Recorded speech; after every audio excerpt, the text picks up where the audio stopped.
Hi అండి, hello అందరికీ నమస్తే, గుడ్ మార్నింగ్ అండి. ముందుగా అందరికీ హనుమాన్ జయంతి శుభాకాంక్షలు.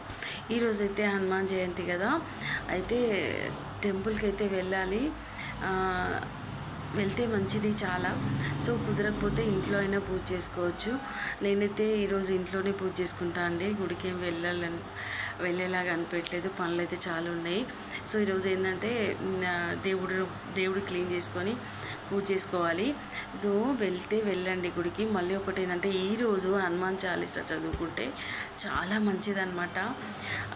అసలైతే మామూలుగా అయితే అండి, ఏదైనా మనం అనుకున్న జరగాలంటే 108 సార్లు హనుమాన్ చాలీసా చదువుకుంటే చాలా మంచి జరుగుతుంది అనమాట. కాకపోతే అది చదవడానికి అయితే చాలా టైం అయితే పడుతుందండి. నేను ఎప్పుడూ పెళ్ళవక ముందు చదివినా అనమాట అండి. 108 సార్లు చదివినా నేను. అప్పుడు నాకు హనుమాన్ చాలీసా ఇట్లా రాకపోతుండే, బుక్ చూసి చదివేదాన్ని అనమాట. సో నాకైతే ఎప్పుడైంది తెలుసా, ఎప్పుడో మార్నింగ్ పొద్దున గుడికి వెళ్ళేసి వచ్చి స్టార్ట్ చేస్తే నేను ఈవినింగ్ అయింది. నాకు అంత టైం పట్టింది 108 సార్లు చదవడానికి. అది కూడా లెక్క పెట్టుకోవడానికి ఏం చేసిన అంటే, అప్పుడు ఏదో గింజలు అండి, అప్పుడైతే గుర్తులేదు కానీ పల్లీలో ఏదో శనగలు తీసుకొని 108 తీసుకొని అవి ఒకసారి కంప్లీట్ అవ్వగానే తీసి ఇంకో బౌల్ వేసి ఇట్లా అయితే చదివినా అనమాట.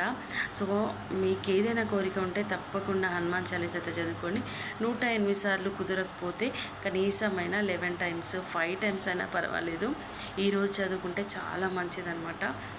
ఏదైనా మనం అనుకున్నది జరుగుతుంది. సో ఆ ఆంజనేయ స్వామి దయ కరుణ మన పైన ఉంటే అంతకంటే ఏం కావాలండి.